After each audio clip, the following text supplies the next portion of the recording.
আইনের আওতায় আনতে হবে এবং গাইবান্ধার পলাশবাড়ির মন্দিরের নির্মাণ কাজ অতি দ্রুত আবার চালু করতে হবে। এছাড়া আর কিছুই বলার নাই। সরকার যদি এটা পালন করতে পারে করবে, নয়তো সরকার করবে না। আর কিছু বলার নাই। ধন্যবাদ।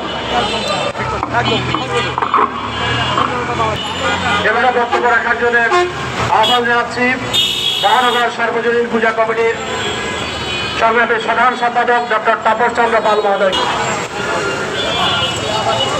বিগত কদিন আগে যেভাবে আমাদের পরমেশ্বর ভগবান মর্যাদা পুরুষোত্তম শ্রী ভগবান রামচন্দ্রকে যেভাবে ঢাকার এই রাজপথে যেভাবে অপমান অবজ্ঞা করা হয়েছে তার তীব্র প্রতিবাদ জানাচ্ছি। এই সাথে যারা এইভাবে ধর্মকে অবমাননা করেছেন তাদের দৃষ্টান্ত, কিন্তু এটা সরকারের জন্য একটা বড় বিপর্যয় নেমে আসতে পারে। কেননা এটা একটি রাষ্ট্রের যে অবকাঠামো, সে অবকাঠামোর উপরে আঘাত থাকবে। কেন এইভাবে সরকার চলতে পারবে না।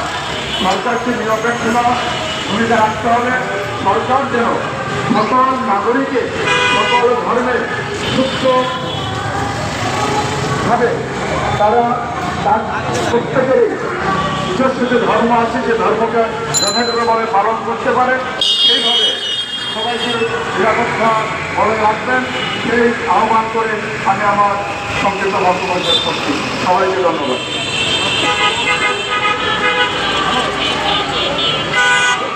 ধন্যবাদ।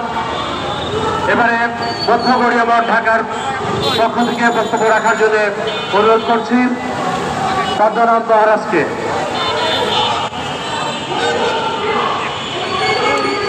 উপস্থিত সোনাদেবী ভাইয়েরা ও মায়েরা সকলের চরণে আমার অসংখ্য ধন্যবাদ প্রণতি জানাই। আমরা চাই যে ৭১ যুদ্ধের স্বাধীনতা সংসদে যা লেখা আছে, যার ৪টা স্তম্ভ, যে সনাতন, ইসলাম, খ্রিস্টান, বৌদ্ধ, সেটা কেন এখন বাদ দিয়ে অন্য রকম চলিতেছে? এটা কোন রাজনীতি? এটা জনগণের রাজনীতি না সরকারের রাজনীতি না বৈদেশিক মুদ্রার রাজনীতি? আমরা চাই, আমি আসছি শ্রী শ্রী মাধব গৌরব মঠ থেকে, আমরা চাই যে সনাতনের যে ধর্ম, সে ধর্ম যেন আমাদের ঠিক থাকে। আমাদের সনাতন আজকে অবৈধ ঘোষণা করা হচ্ছে কেন? তাকে যুবা পূজা হচ্ছে। সনাতনকে আজকে সনাতন কথা অতীত বা বর্তমান বা ভবিষ্যৎ ইসলাম ভাবে বলতে পারবে যে সত্য যুগ আমরা দেখেছি, ক্রেতা যুগ দেখেছি, তাপর যুগ দেখেছি, আমার খেয়াল থাকে কেটা কোথায় থাকে, এটা খেয়াল থাকে। এর বেশি করে দেখাতে পারবে। আর সনাতন আমরা হাজার হাজার কোটি কোটি বছর আগে পারি। আর সনাতনের এই সাপ চলতেছে, এই সাপ চলতেছে কত জানেন? 28তম বই, এবার 28 বারের বই চলছে। ৭০ দাপর কলি মিলে এক যুগ হয়। এই এক কলি একবার নয়, এই 28 বার কলি চলতেছে। তাই ইসলাম তো 28 বার কলির ভিতরে একবার ছিল না, মাত্র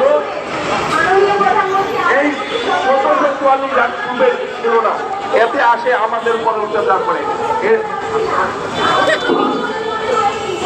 আমরা বিচার চাই, যারা বিচার দিয়েছে তাদের বিচার চাই। আর রাম মন্দিরের কাজ যে বন্ধ হয়েছে এটা চাই। আমাদের প্রধানমন্ত্রীর কাছে এটা আমাদের অনুরোধ। আমরা অন্য কিছু চাই না, অন্তত প্রথম